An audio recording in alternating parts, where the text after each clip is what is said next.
Hello friends, welcome to Get Edzil. Is it possible to prepare for GATE in 1 year?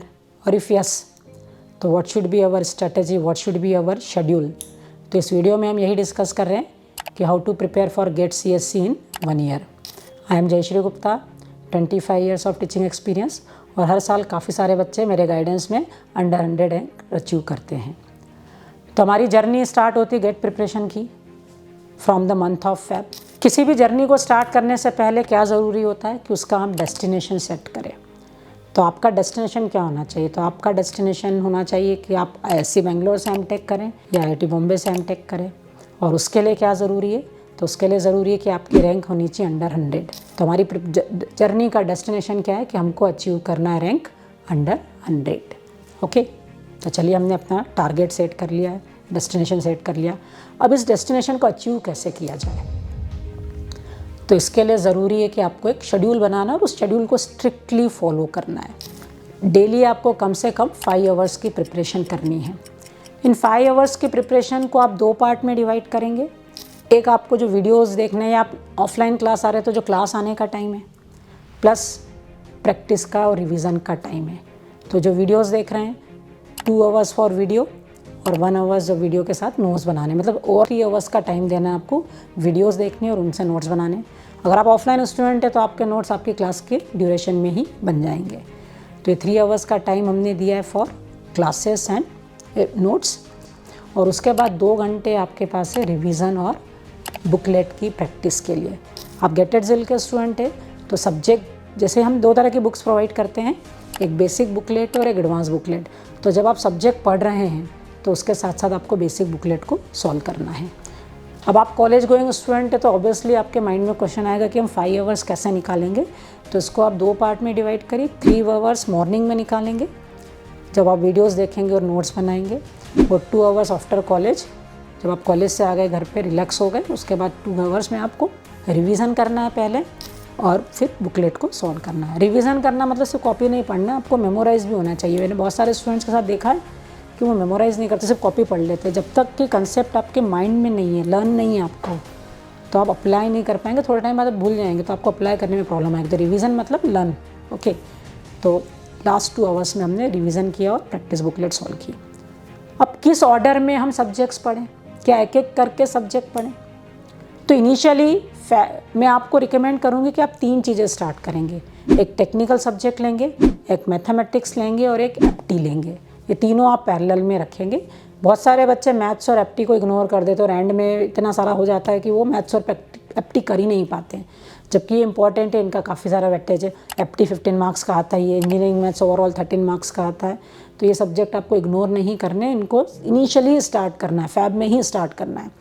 तो fab में आप 3 चीज़ें लेंगे, एक टेक्निकल सब्जेक्ट, एक इंजीनियरिंग मैथमेटिक्स और एक एप्टीट्यूड।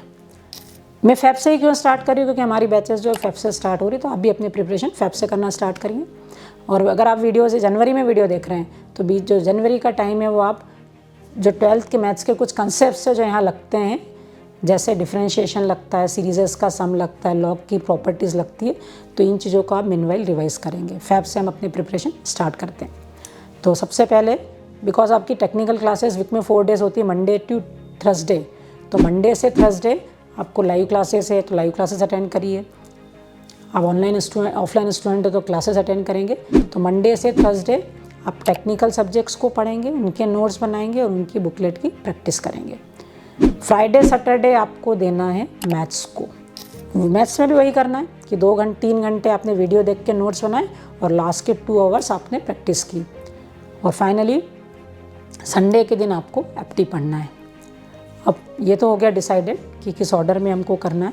पहले 4 दिन टेक्निकल सब्जेक्ट, फिर 2 दिन मैथ्स और फाइनली संडे को एप्टी। किस ऑर्डर में करना है? तो टेक्निकल सब्जेक्ट्स में सबसे पहले मैं स्टार्ट करूँगी विद डिस्क्रिट मैथमेटिक्स। तो फैब में हम डिस्क्रिट स्टार्ट करते हैं, तो 10th ऑफ मार्च के अराउंड हमारा डिस्क्रिट कंप्लीट हो जाएगा।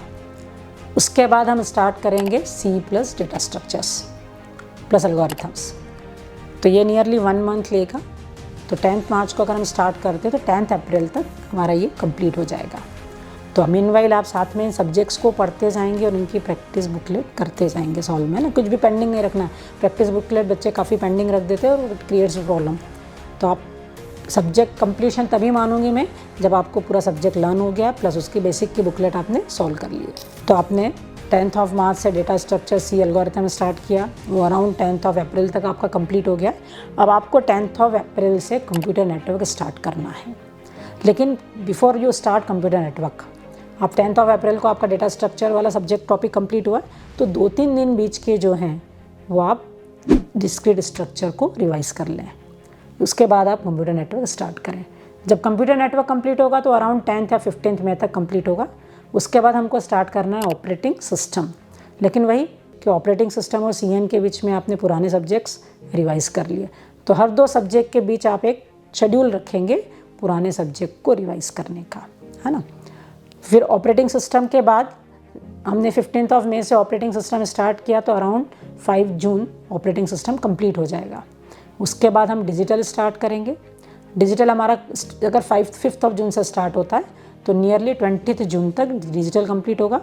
उसके बाद हम 20 जून से computer system organisation CSO start करेंगे और पूरा जुलाई हमारा CSO कंटिन्यू रहेगा। अगस्त में DBMS पढ़ेंगे और सितंबर में 2 सब्जेक्ट्स कवर करेंगे, थ्योरी ऑफ कंप्यूटेशन और कंपाइलर डिज़ाइन। छोटे सब्जेक्ट हैं, कम सिलेबस है, इजी भी सब्जेक्ट्स हैं। तो इस तरह से सितंबर एंड तक हमारा सिलेबस, टेक्निकल सिलेबस कंप्लीट हो जाएगा और अक्टूबर, नवंबर, दिसंबर, जनवरी 4 मंथ आपके पास पूरे रहेंगे रिविजन्स और क्वेश्चन प्रैक्टिस के लिए।